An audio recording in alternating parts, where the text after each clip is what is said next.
कल वक्फ संशोधन बिल को लोकसभा में पेश किया जाएगा। दोपहर 12 बजे बिल पेश करने के बाद 8 घंटे की चर्चा होगी और कल ही सरकार लोकसभा में वक्फ संशोधन बिल को पास करा सकती है। वक्फ बिल के समर्थन में नीतीश कुमार की पार्टी जेडीयू, चंद्रबाबू नायडू की पार्टी टीडीपी के अलावा बीजेपी के अन्य सहयोगी दल चिराग पासवान, जितिन राम मांझी सरकार के पक्ष में वोट करेगी। कल जो वक्फ बिल सदन में पेश किया जाएगा उसमें 14 क्लॉजेस में संशोधन किए गए हैं। वक्फ संशोधन बिल 2024 से पहले की जो गैर विवादित प्रॉपर्टी है वो वक्फ की ही रहेगी। सरकारी प्रॉपर्टी या विवादित संपत्ति होने पर इसकी जांच की जाएगी और इसके लिए कलेक्टर इन्वेस्टिगेशन करेंगे। वहीं राज्य सरकार कलेक्टर से ऊपर के रैंक के डेजिग्नेटेड ऑफिसर को जांच के लिए नियुक्त कर सकती है। वक्फ संशोधन बिल के बाद वक्फ की संपत्ति वही दान कर सकेगा जो 5 साल से इस्लाम की प्रैक्टिस कर रहा हो। संपत्ति दान करने वाले के नाम होनी चाहिए और उस पर कोई विवाद नहीं होना चाहिए।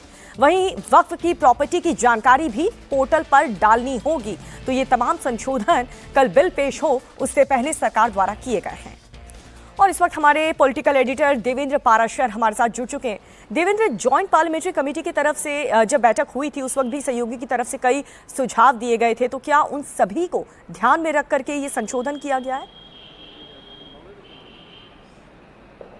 जी हाँ, बिल्कुल। और सहयोगी दलों की बात करने सबसे पहले एनडीए के सहयोगी दलों की, तो जेपीसी की बैठक के बाद जो अमेंडमेंट लाए गए थे 14 अमेंडमेंट उसमें से स्वीकार किए गए और उनको नए बिल में शामिल कर लिया गया। उसके बाद कैबिनेट की मंजूरी दिलाई दी गई। तो सारे के सारे एनडीए सदस्य, एनडीए के दल ऑलरेडी ऑन बोर्ड हैं इस बिल के साथ। वो इस बिल के पक्ष में मतदान करेंगे। अब जो एनडीए के फ्लोर मैनेजर्स हैं वो काम कर रहे हैं, जो फेंस सीटर सांसद हैं, यानी कि न अपोजिशन में है न सत्ता पक्ष के बीच हैं, उनके भीतर अपनी पैठ बनाने की कोशिश की जा रही है और उनको ये समझाने की कोशिश की जा रही है कि इस वोटिंग में आप साथ दें, क्योंकि ये वोटिंग सुधार के लिए है, ये किसी रिएक्शन के तहत ये नहीं किया जा रहा है। और उसमें उन दलों की बात कर लें तो वाईएसआर कांग्रेस हो गई, बीजेडी हो गई, ऐसे दलों के सांसदों को, ऐसे दलों के नेताओं को अप्रोच किया जा रहा है एनडीए के फ्लोर मैनेजर्स के द्वारा। उनको इस बिल के पक्ष में लाने के लिए लगातार तर्क उनको समझाए जा रहे हैं और कोशिश ये की जा रही है कि या तो वो वोटिंग में पक्ष में रहें या कम से कम वॉकआउट कर जाएं। और ये दोनों ही सदनों के लिए किया जा रहा है,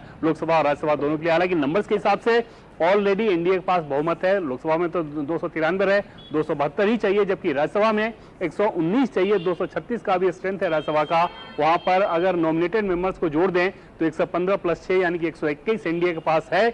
लेकिन क्योंकि ये थिन मार्जिन है तो और ज्यादा कोशिश की जा रही है उन दलों को समझाने की। बीजेडी, वाईएसआर और कुछ छोटे दल, कुछ इंडिपेंडेंट सांसद हैं, उनको भी समझाने की कोशिश की जा रही है। और एनडीए के रणनीतिकार की ये कोशिश है कि नंबर्स ज्यादा नजर आए इस बिल के पक्ष में, ताकि ये दिखे कि जेपीसी में जब इतनी गहन बैठक हो गई, इतने गहन मंथन हो गया, लगभग 97 लाख मेमोरेंडम मिले थे और देश में कई जगहों पे जाके जेपीसी कमेटी के मेंबर्स ने वहां पे बातचीत की थी, तो इतने मंथन के बाद सर्वसम्मति वाली धारणा बनाने की कोशिश की जा रही है सरकार से। लेकिन अपोजिशन का जो तेवर है वो साफ नजर आ रहा है कि वो मुखालफत पुरजोर करेंगे।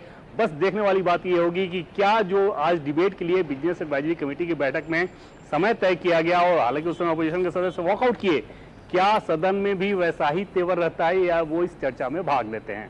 बिल्कुल देवेंद्र, लेकिन बहुत बड़े बदलाव यहाँ पर क्लॉजेस में, कई ऐसे क्लॉजेस हैं जिन्हें पूरी तरह से बदल दिया गया है। कई चेंजेस यहाँ पर माइनर हो चाहे मेजर हो वो किए गए हैं, जिसको लेकर के क्या विपक्ष का जो रुख है वो नरम हो सकता है? क्या विपक्ष की जो नाराजगी इस बिल को लेकर के रही है, इस चेंजेस के बाद क्या वो कम देखने को मिल सकती है कल? बिल्कुल नहीं, दूर दूर तक नहीं, क्योंकि ये पॉलिटिकल लाइन पे ज्यादा बातचीत की जा रही है, ना कि बिल के प्रावधानों पे या वक्त से संबंधित जो कानून है उसमें संशोधन की जो जरूरत है उस पर बात नहीं की जा रही है। जैसे दुनिया के जितने मुस्लिम देश भी हैं, अगर उन देशों के भी वक्त से संबंधित कानून को उठाकर देखें तो आपको ये समझ में आएगा कि देश का जो कानून है वो बहुत ही प्रोग्रेसिव है, बहुत बेहतर तरीके से है। जैसे वक्त की संपत्ति एक ऐसी संपत्ति है जो कि देश में जिसमें लगातार गिरावट आ रही है उसके रिटर्न में। ऐसा कहीं होता है? हर जगह प्रॉपर्टी के रेट बढ़ते हैं, यहाँ पर आपको जो रिटर्न आ रहा है वो लगातार गिरावट की दिशा में आ रहा है। पिछले अगर 5 साल का आंकड़ा ही उठा के अगर आप देख लें तो उस कंडीशन में सुधार की तो जरूरत है, ट्रांसपेरेंसी की जरूरत है, इसको और इंक्लूसिव बनाने की जरूरत है। जैसे महिलाएं नहीं हो सकती, बैकवर्ड मुस्लिम नहीं हो सकती, ये सारी कोशिशें की गई है। लेकिन मेरी डिबेट पे बात नहीं हुई क्योंकि पॉलिटिकल लाइन पे अपोजिशन अपना स्टैंड रख चुका है, तो उसमें कोई बदलाव नजर नहीं आ रहा। चलिए ठीक है, बहुत बहुत शुक्रिया आपका देवेंद्र इस अहम जानकारी के लिए।